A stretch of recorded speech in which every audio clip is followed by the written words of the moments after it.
తెలుగుదేశం పార్టీలో రీఎంట్రీ ఇచ్చేందుకు మాజీ ఎంపీ సిద్ధపడుతున్నారు. పార్టీ పెద్దలతో చర్చలు జరుపుతున్నారు. ఈ విషయాన్ని స్వయంగా ఆయనే ప్రకటించారు. మొన్నటి సార్వత్రిక ఎన్నికలకు ముందు క్రియాశీలక రాజకీయాలకు గుడ్ బై చెప్పారు గుంటూరు మాజీ ఎంపీ గల్లా జయదేవ్. అప్పటి వైసీపీ ప్రభుత్వం నుంచి ఇబ్బందికర పరిస్థితులు ఎదుర్కొన్నారు. పారిశ్రామిక కుటుంబానికి చెందిన జయదేవ్ అమర్ రాజా కంపెనీ నిర్వహిస్తున్నారు. ఆది నుంచి గల్లా కుటుంబం కాంగ్రెస్ లో కొనసాగింది. ముఖ్యంగా రాజశేఖర్ రెడ్డితో మంచి సన్నిహిత సంబంధాలు కొనసాగిస్తూ వచ్చింది. రాజశేఖర్ రెడ్డి అకాల మరణం తర్వాత ఆ కుటుంబాన్ని టీడీపీలోకి తీసుకొచ్చారు చంద్రబాబు. ఎంతో ప్రాధాన్యమిచ్చారు. అయితే 2019-2024 మధ్య జరిగిన పరిణామాలతో గల్లా జయదేవ్ ఎన్నికలకు ముందు కీలక నిర్ణయం తీసుకున్నారు. క్రియాశీలక రాజకీయాలకు గుడ్ బై చెప్పారు.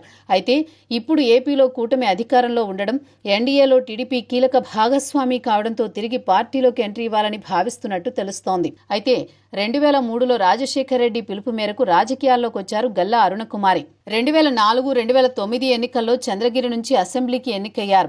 రాజశేఖర్ రెడ్డి కేబినెట్లో కీలక మంత్రిత్వ శాఖలను నిర్వర్తించారు. 2014 వరకు మంత్రిగా కొనసాగారు.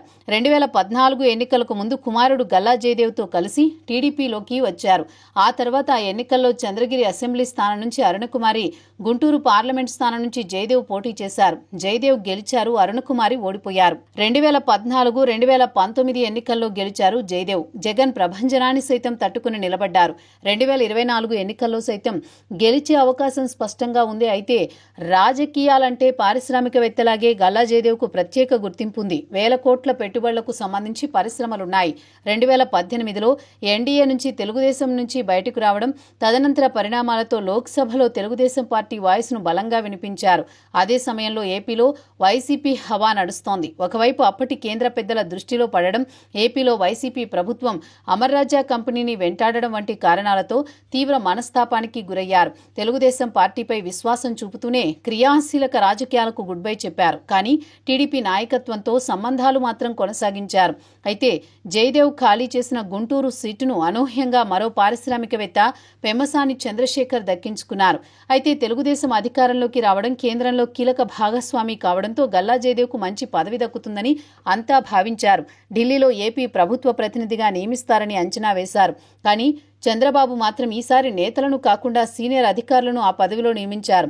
అయితే గత కొద్ది రోజులుగా గల్లా జయదేవ్ కనిపించలేదు. కాణిపాకంలో వరసిద్ధి వినాయక స్వామి ఆలయం వద్ద ప్రత్యక్షమయ్యారు సడన్ గా. హర్యానా మాజీ డిప్యూటీ సీఎం దుష్యంత్ సింగ్ చౌదరితో కలిసి స్వామివారిని దర్శించుకున్నారు. పొలిటికల్ రీఎంట్రీపై మీడియా ప్రతినిధులు అడిగిన ప్రశ్నపై స్పందించారు. దేవుడి అనుగ్రహం నా అవసరం ఉంటే మళ్లీ రాజకీయాల్లోకి వస్తానని చెప్పారు.